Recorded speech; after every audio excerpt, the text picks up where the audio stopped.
Hey, what's up guys, Drinks Coke here. So, we got the initial spoilers for chapter 1066, so let's talk about it, shall we? Chapter 1066 is titled The Will of Ohara.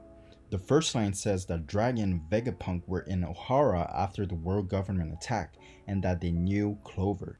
And it is after the attack to Ohara that Dragon decided to form an army. And these two lines alone is already crazy, because this cemented the fact that Dragon and Vegapunk are affiliated together. And the fact that Vegapunk knows Clover makes perfect sense, because Vegapunk is studying the technology of the past of the Void Century, and who knows the most about the Void Century? It's obviously Clover, right? And we finally get to know how the Revolutionary Army started.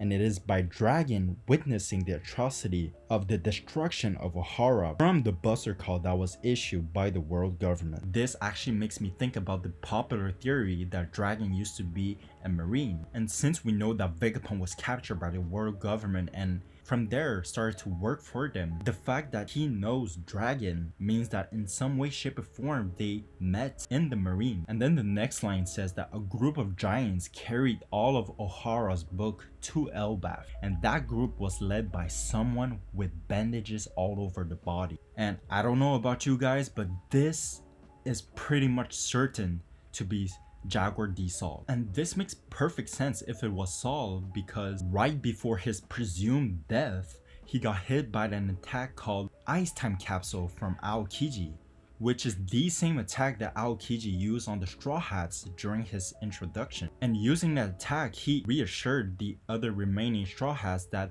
the Straw Hats that were hit by that attack are still alive. We can also see some kind of connection from this panel during Impel Down, where a prisoner says that, is he dead or is he preserved for the future? Look, I know that Oda is pretty well known for his fake death, but this makes perfect sense. This is obviously not a fake death.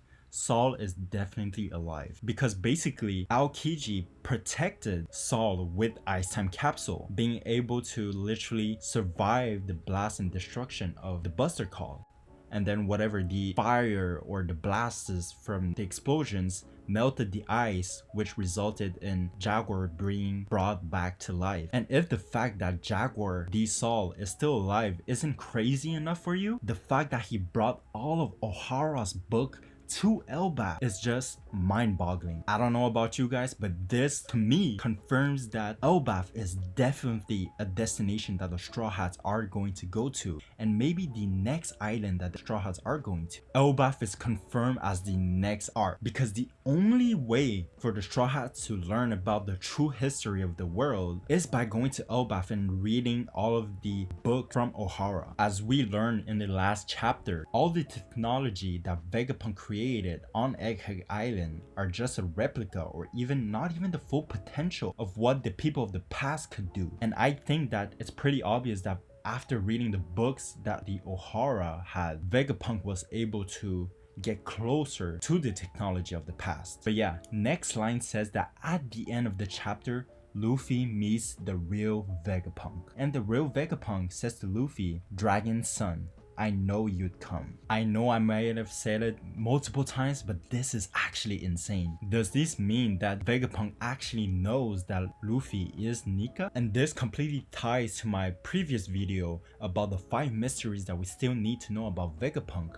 And that if Vegapunk actually knows that Luffy is Nika, then he most likely will reveal Nika's history or his origins. He might talk about destiny to Luffy, and it's crazy because I can imagine just Luffy being totally mad and saying that screw that destiny bullshit. I want to be the freest man in the world. I am not held by these shackles called destiny. And man, literally Egghead Island is going to be one of the best arcs we're ever going to see in One Piece, and this chapter pretty much confirms it. The reveal of Dragon and Vegapunk being friends, the fact that they know Clover, the origins of the Revolutionary Army, the fact that Saul might be alive, and that Vegapunk knows something about Luffy is just crazy. What a packed chapter. Oda has literally not been playing around after the end of Wano. Literally, we can see that the pacing of this arc is just totally massive. Every chapter has just been peak, and I'm not complaining one bit. The dots are starting to connect,